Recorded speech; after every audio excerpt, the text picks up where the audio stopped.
Waalaikumsalam warahmatullahi wabarakatuh. Izin Pak Ya, Saiful, ya Pak Eri. tentunya saya mau sedikit bertanya-tanya tentang permasalahan yang pernah ada di SMA Negeri Ngoro ini, khususnya kepada Pak Saidun. Apakah selama Bapak Saidun ini menjabat kepala sekolah di SMA Negeri Ngoro pernah mengalami pengambilan keputusan itu yang berat seperti itu, Pak? Ya, terima kasih Pak Eri atas waktunya. Kita mau ngomong diskusi tentang etika dan apa tadi di dilema bujukan moral itu ya. Mari kita kan gini. Etika atau dilema etika itu adalah situasi yang antara benar dan benar begitu, tapi kadang-kala tidak sesuai dengan keputusan kita pada dua-duanya.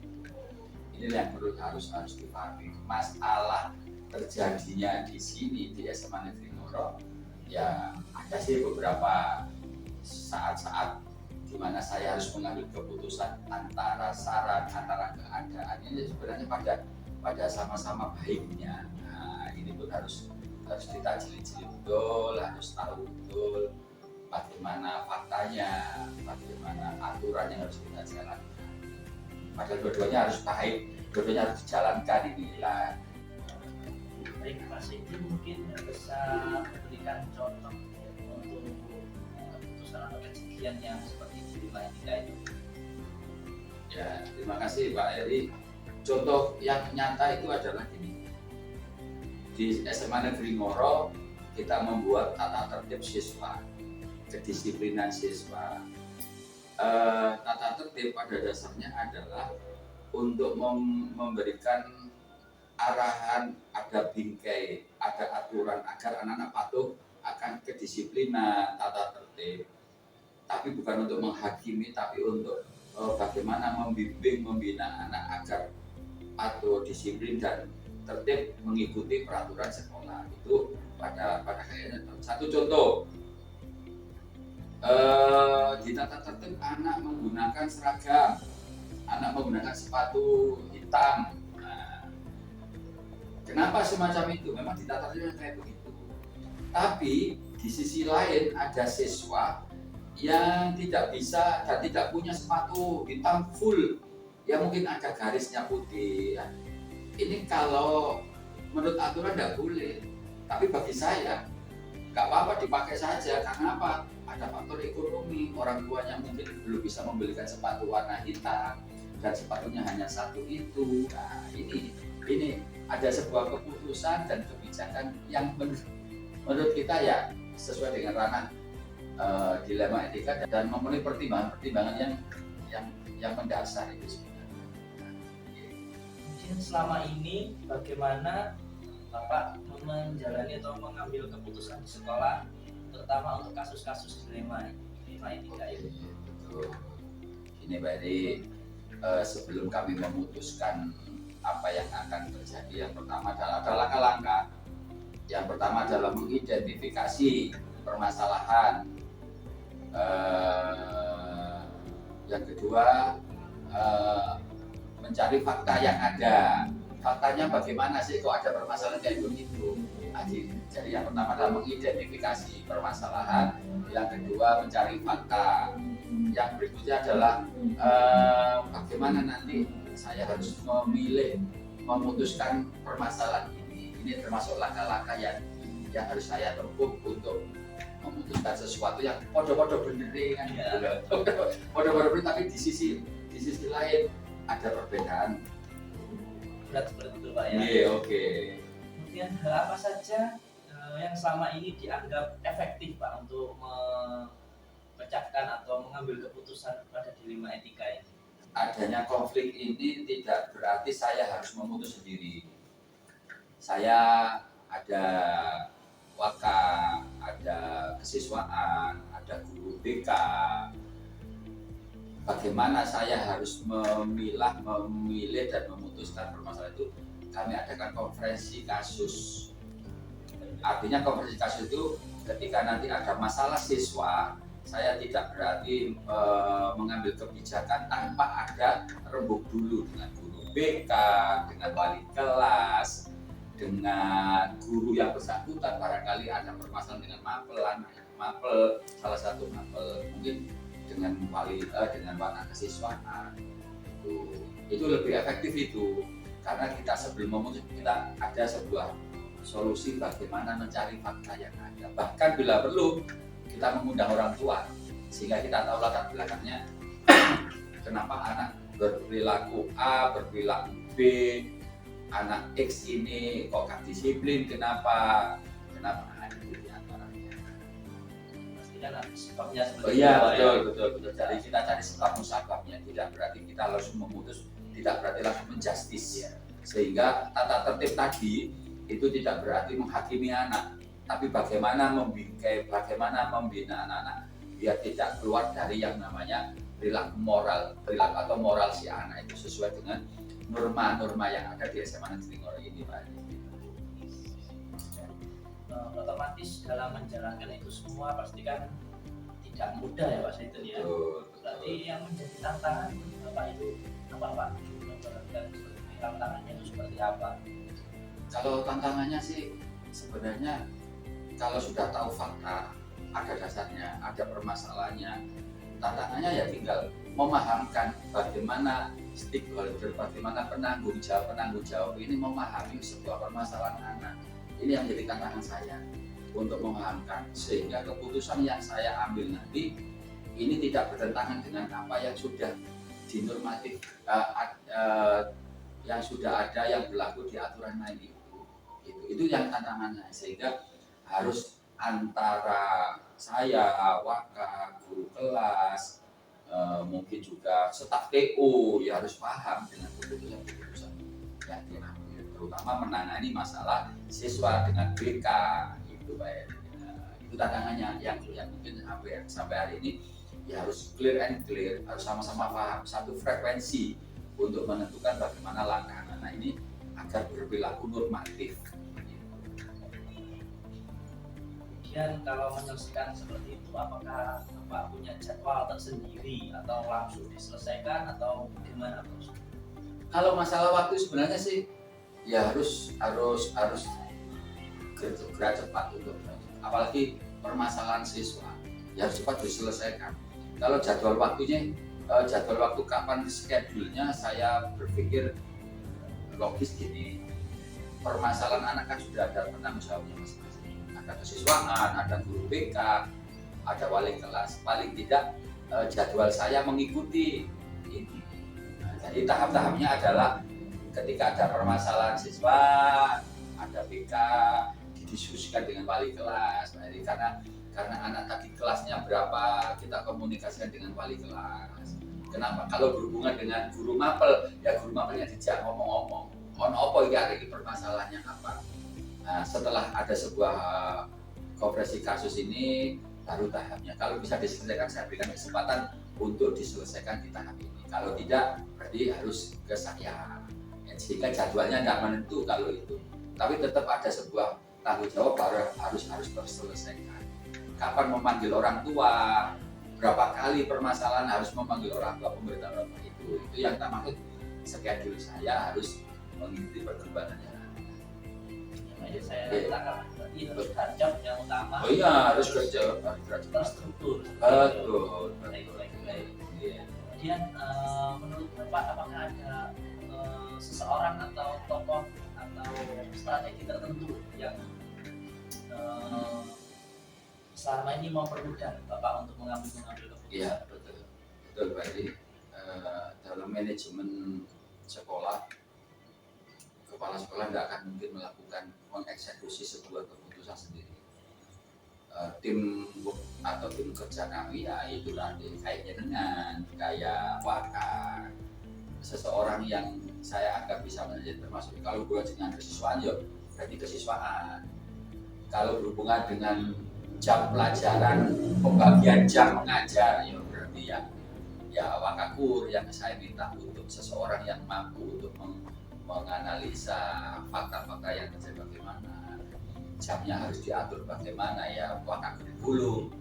Ketika keputusan yang di sisi sarana ya berarti di bimbingan anak ya itu diantaranya tim seseorang yang saya anggap mampu membantu bagaimana menyelesaikan dari permasalahan yang ada di sekolah.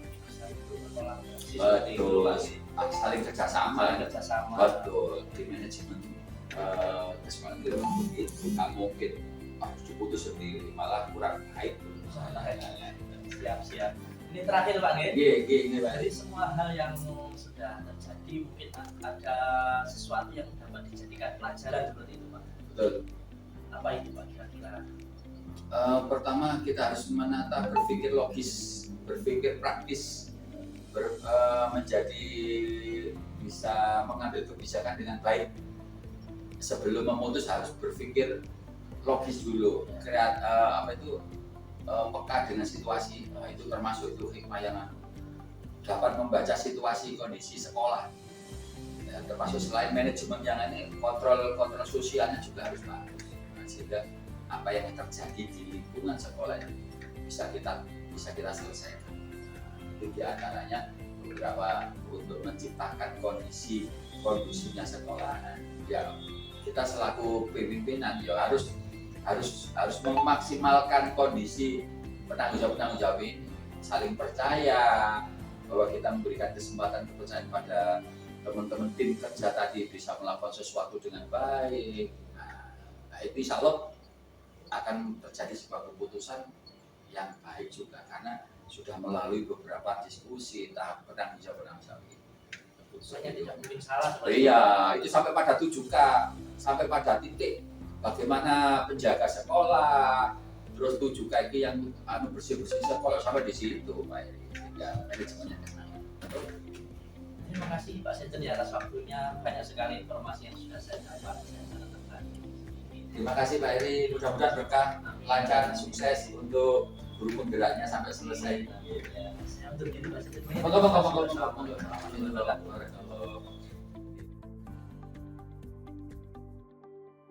Assalamualaikum warahmatullahi wabarakatuh. Terima, mohon izin ya minta waktunya sebentar.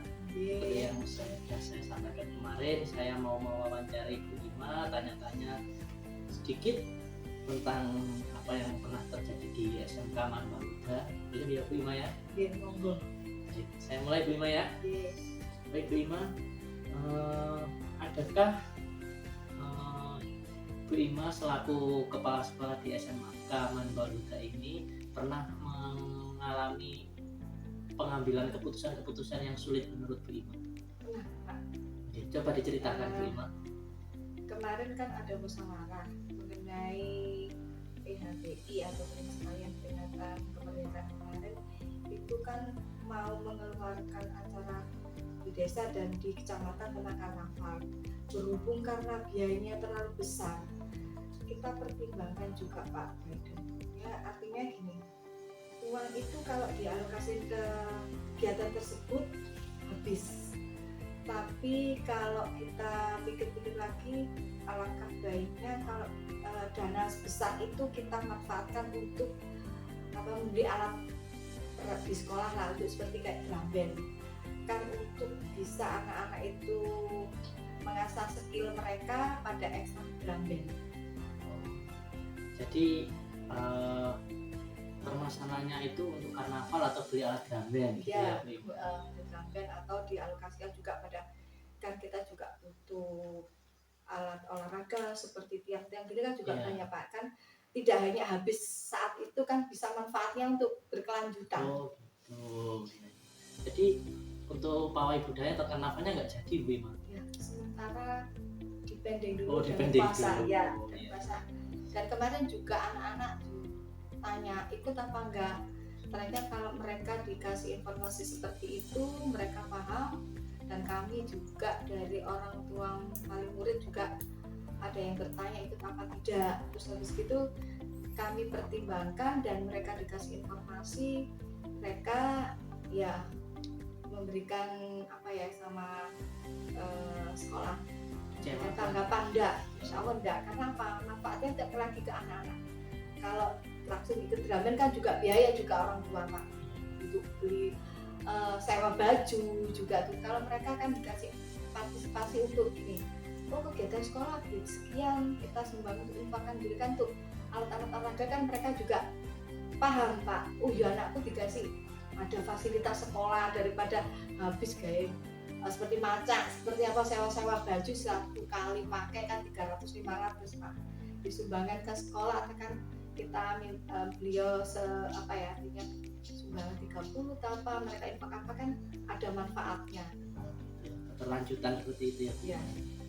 Jadi kalau seperti itu menurut Bu Ima hal tersebut merupakan dilema etika atau bujukan moral Bu Ima?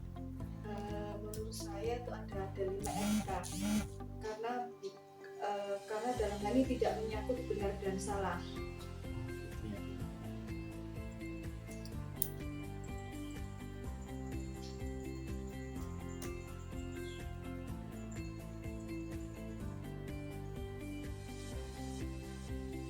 Selama ini bagaimana Bu Ima dalam pengambilan keputusan karena kan ada dua hal yang sama-sama benarnya.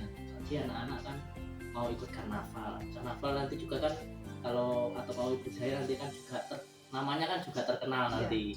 Di lain sisi juga butuh alat drum. Dalam untuk menyikapi hal tersebut bagaimana Bu Ima?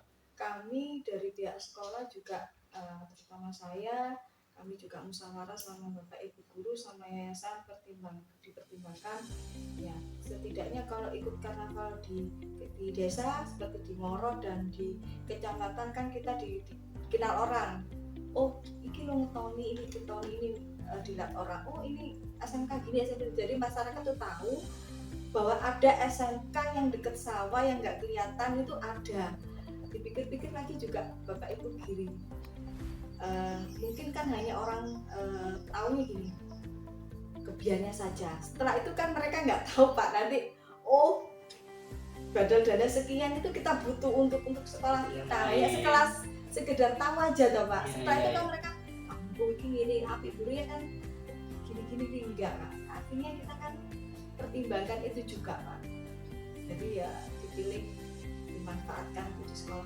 dulu. Dan langkah-langkah atau prosedur seperti apa yang dilakukan untuk memecahkan permasalahan seperti itu?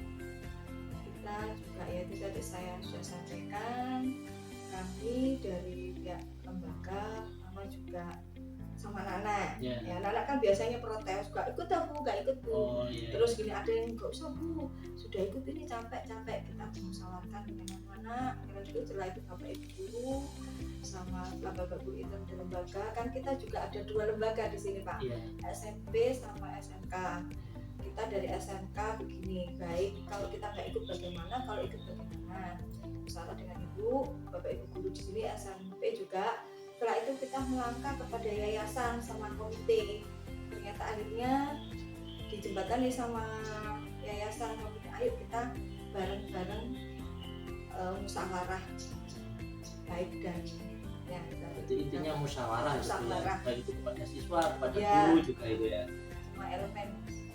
Hal-hal apa saja yang selama ini dianggap efektif dalam pengambilan keputusan? Kami itu kan dari SD kan ada maka kesiswaan, DP, terus kurikulum kita kumpul Pak ngomong ya. Jadi sharing lah Pak. Kan kadang paling signifikan tuh dari anak-anak maka kesiswaan.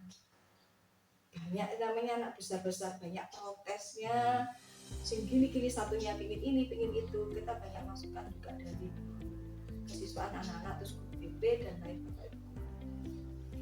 Kemudian hal apa yang selama ini menjadi tantangan dalam pengambilan keputusan?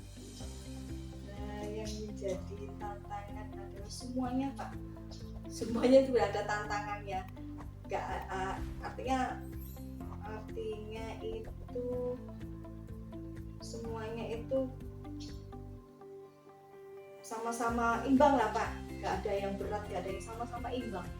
Gak ada yang imbang. Jadi keputusannya itu sama-sama baiknya sama baiknya jadi kita nggak ada yang dari sini lebih dibela nggak jadi sama-sama iya.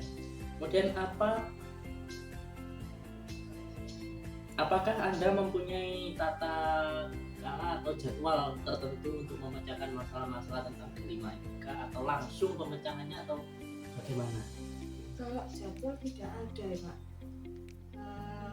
Kadang kita tuh pada saat kalau jadwal enggak, kadang-kadang kalau terus hari ini ada usaha apa, kita kadang-kadang di sini ngomong-ngomong dibicarakan. Kalau harus sekian tanggal hari ini gue enggak ada usaha seperti itu, karena spontanitas minggu ini ada apa.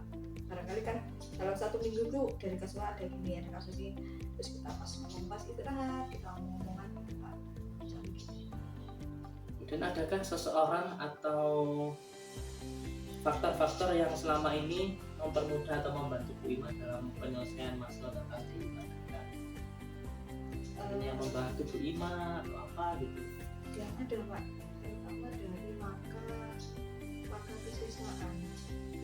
Karena kadang kalau dari saya artinya kan kita berkolaborasi, Bu ini ada gini, kita bicarakan bareng-bareng. Setelah itu sama Bapak balik kelas masing-masing. Kayak menanyakan ke anak yang gimana yang jam kelas yang gimana, gak ada di kelas, guru piket juga. Yang sering lapor dulu kan dari guru piket, nanti ke mahasiswaan Kak Ninda, terus kita ngomongkan gitu Pak. Jadi semua unsur itu Bu ya. Iya. Nah ini pertanyaan terakhir ya Bu Ima ya. Nah, dari semua hal yang telah terjadi tadi, adakah pelajaran yang dapat dipetik oleh Bu Ima? Banyak sekali Pak, PR-nya banyak sekali, terutama kan ya, jenengan tahu sendiri sekolah ini bagaimana, dari satu bapak guru dengan semuanya kan punya pikiran berbeda, satunya mau begini, satu mau begini, kita lari. Kalau saya ini artinya gini Pak, nggak semuanya keinginan bapak ibu guru itu langsung tercapai, kita bertahap. Sing bisa dikerjakno dhisik dikerjakno, yang belum itu kita pelan-pelan kita gunakan sesuai dengan keadaan yang ada di sini, baik peserta didik, terus sarana dan prasarana di sini kita utamakan itu dulu. Untuk yang hal yang lainnya kita pelan-pelan sesuai kemampuan gitu ya. Ya. Dan pasti mempertimbangkan mana yang lebih baik, banyak-baiknya itu yang kita dahulukan gitu ya. Terima kasih Bu Ima atas waktunya, itu saja yang saya tanya-tanyakan. Mohon maaf mengganggu waktunya Bu Ima ya. Terima kasih dan saya akhiri. Wassalamualaikum warahmatullahi wabarakatuh. Waalaikumsalam warahmatullahi wabarakatuh.